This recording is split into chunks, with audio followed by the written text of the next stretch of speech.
রাস্তাটা পার হইতে গেল যে পিছে তার ওয়াইফটাকে পার হইল। আমাদের প্রধানমন্ত্রী যদি তার ওয়াইফের হাত ধরে রাস্তা দিয়ে হাঁটতে পারে, জামাই তুমি কে বলো তো? তুমি কি তোমার বউর হাতটা ধরে হাঁটতে পারো না?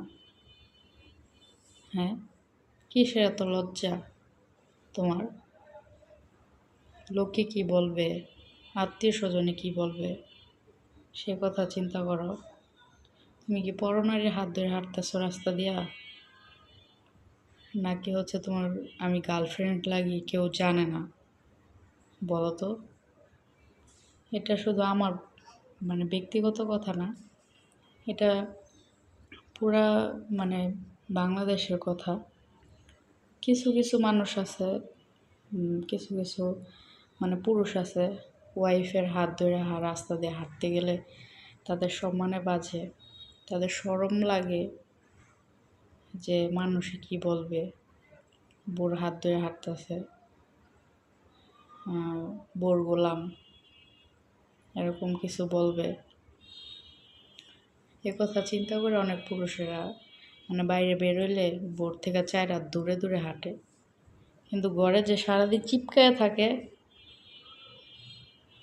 যে কি জানি, তো সব পুরুষের ক্ষেত্রে এরকম না। রাস্তাঘাটে তো বেরোই দেখি, সবাই আবার এরকম না। কিন্তু কিছু কিছু পুরুষ আছে, বাইরে বেরোলে বোর হাত ধরে হাঁটতে লজ্জা লাগে, কিংবা মানুষের সামনে ও ওয়াইফে কিছু খাওয়াই দিতে শরম লাগে, কিছু কিনা দিতে লজ্জা লাগে। কেন? ওয়াইফ কি অন্য নারী, পরনারী, নাকি হচ্ছে গার্লফ্রেন্ড, নাকি এক্স গার্লফ্রেন্ড? হ্যাঁ, এত লজ্জা কিসের? বোঝো না কে? আমরা যে তোমাদের ঘরের, সরি, তোমাদের না, তোমার ওয়াইফ।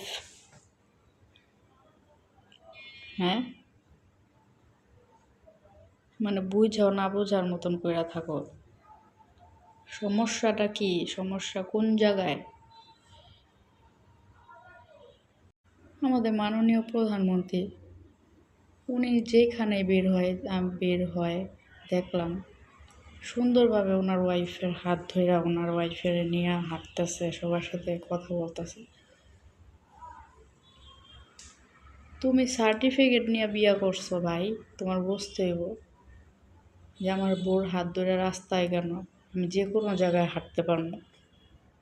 তুমি তার অন্য কিছু করতেছো না, তুমি তো জাস্ট এই হাতটা ধরে হাঁটবা। নাকি দাঁড়ায় রইল, নাকি অন্য বেটা ধাক্কা দিয়ে ফালাই দিল গাড়ির তলে। ও আবার চিন্তা করো যে যদি গাড়ির তলে পড়ে তাহলে বাইচে গেলাম, একটা বিয়ে করতে পারবো। মনে হয় এরকমই। কমেন্টে জানাও সবাই।